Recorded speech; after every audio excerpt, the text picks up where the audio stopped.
Okay, it's a quick video for myself, Harvey Goldman. No cuts, no edits, no filters, and no hair.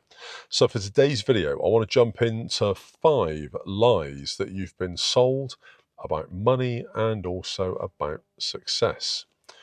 So everything that you've been told about money may well be a lie.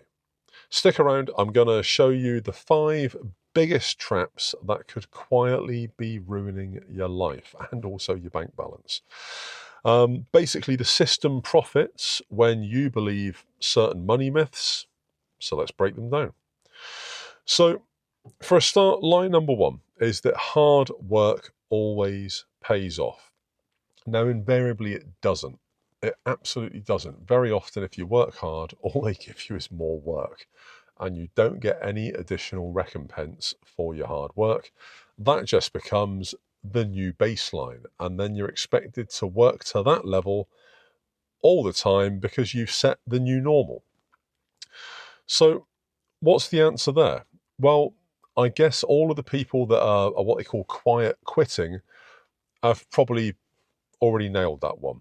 In any job, and I mean in any job where I'm selling my time for money, so anything that I've ever done that's PAYE, unless there's a definite reward at the end of the tunnel for me, unless there's a definite outcome financially for doing more, I will always do my job, and I will always do my job to the best of my ability, but I won't go above and beyond. If it's for a promotion, I believe that a promotion should be given based on demonstrating the skills that you've got, and the employer should give you the promotion based on the possibility of what you can do in the future, whether it's with additional training, with additional support, whatever it might be. But I don't believe in overworking myself for the same money as the person next to me without any extra reward for it. Now, maybe that's just me being selfish. Maybe that's a bad and a negative take on it. And I'm sure everybody will have an opinion. But hey, this is just my opinion. So there you go. Line number 2 is that debt and being in debt is just a part of life. Now, again, it doesn't have to be. It really doesn't. There are circumstances we know when debt can be advantageous. If you're going to go out and say spend £100 on shopping, and you've got a credit card that gives you money back when you spend on it, and you were going to spend that £100 anyway, you might as well do the shopping on your credit card and then pay it off the same day or the next day, just to get that little cashback bonus, whatever it might be. I believe in those circumstances, debt can be a part of life, and it can be useful as a part of life.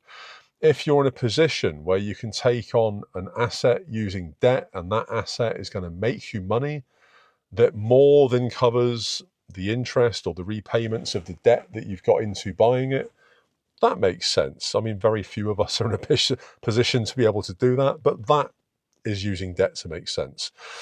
When it comes to people that are just using Klarna to buy a pizza from Domino's and spreading the payments over 3 months, I mean, that's mental. And that type of debt, whether it's interest-free or not, that's a bad way to use debt, because that's just stacking money up that you're going to have to pay out in the future. It's not the correct way to use debt, regardless of what you may think. So debt doesn't have to be a part of life, though. I was always told, and not by anybody in my family, this was actually by a friend that started a business and promptly failed in business. But he did tell me that you should never buy something unless you can afford to buy it 5 times over. And that's regardless of what it is. So if you want to go out and spend £1,000 on a telly, if you can afford to buy 5 of them, great, go buy that telly. If you can't, don't do it. If you want to go and buy a car, say £20,000, don't go and buy that car unless you can buy 5 of them. And yeah, I'm not sure of the exact method or reasoning there, but it seemed quite sensible at the time to me.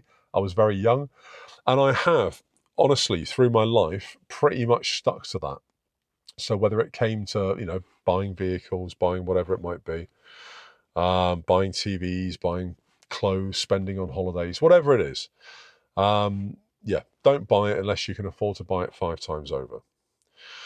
Another complete lie is that you need to own your own home to be successful. Now, I'm speaking from the point of view of someone that does, I say, in part own my own home. I've got a mortgage on it, but I'm on that ladder. I don't feel that it's made me successful at all. If anything, I feel that it's probably burdened me with ridiculous levels of interest that I'm paying. And I do often wonder what I could have made that money do for me. I'm about £120,000 in at this point. I do wonder what I could have done with 120,000, even if it's just like buying more Bitcoin or whatever, investing it in index funds, the S&P, whatever it might be.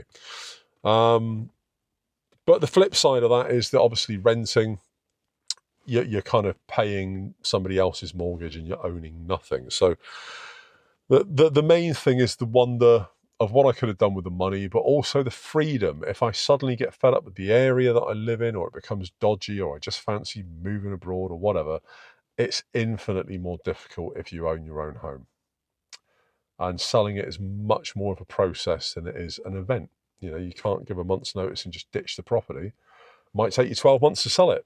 So it can scupper your plans. It's a bit like having a milestone around your neck that you hope is going to make you money long term, but it might not. So you definitely don't need to own your home to be successful. In fact, many successful people don't own their homes. They rent their homes for that very reason. It enables them to be sort of money mobile in terms of where they're working, where they're living, and they can move around and get the best out of different areas at different times of year as well. So there you go. Lie number 4 is a massive one, and I get caught with this. I don't know, but I have been caught by this for years and years and years. Is that buying expensive and shiny things shows success? It honestly doesn't. It really doesn't. Look at what genuinely rich people, not Instagram rich people, look what genuinely wealthy people drive. Look at the shoes on their feet, the watches on their wrists. A lot of it is understated wealth. I mean, they still wear nice clothes, they still drive nice cars, but they've not got the very latest, Audi RS5. They've not got the very latest Jordans. They're probably not swanning around wearing, 13 grand Rolexes, but they still wear nice stuff. It's just understated. It's not labels. It's not showy. You don't see them wearing Dolce & Gabbana, Hugo Boss this, Louis Vuitton, that. And it is a thing. It's because of the Instagram generation. We've all been kind of force-fed it for the last 15 years. And teenagers see it. They're bombarded with it with other teenagers. And it's almost like the mark of success is having an awful-looking pair of spiky Louis Vuitton sandals and a man bag. And I mean, I've been to Turkey. You can buy those for £5. And that's no lie. So shiny things don't show success. It probably shows that you're not very sensible with your money. That's probably what it shows. Because the money that you could have spent on that t-shirt that you paid 300 quid for, you probably could have bought 5 t-shirts for 50 quid or even less, and then invested the other 250 in the stock market and have that money working for you rather than just going through your washing machine. So there you go. Another lie is that your worth, your value as a person is tied to your income. And let me tell you, it's absolutely not. I am just going to open my windows because I'm melting. So your income is important, but your value as a person, as a human being, isn't tied to that. Not at all. I know plenty of people that earn loads of money. And I mean like 6 figures in terms of loads. I mean, to me, that's loads of money. But I know plenty of people that earn loads of money. And believe me, in terms of what they've actually got to show for it, they're on the balls of their arse. Equally, I know people that don't earn as much as myself. And I am on a very median income.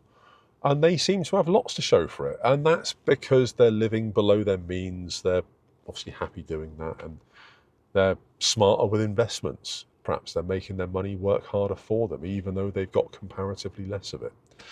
So your worth isn't tied to your income at all. And I think a lot of people fall into that trap. I think the absolute truth really in all of this is that things like inner peace, and I'm going to sound like a bloody hippie here, but things like inner peace, things like freedom of movement and not being tied into a routine, i.e. your PAYE job, and the ability to make choices for yourself. All of these things matter far more than trophies, and they are massively more important. And I think in obviously these, more kind of money driven, Instagram lifestyle driven times, it's easy to forget that. And it does make me wonder genuinely how the people that portray these fake lifestyles, or the people that feel the need to flash wads of money and pour champagne on their fake Rolex and all the rest of that jazz, all the rest of that cobblers that we see, it really makes you wonder, are they really happy inside, given that they're chasing vanity, they're chasing validation? But look, what's your thoughts on this? What are the lies that you think you've been told about money and about success? Are there any brutal truths that you've got that you can impart with people that might help them through their life journey, that might help them level up, be better, do better, have more? Drop it in the comments, let me know. So YouTube is going to put another video there.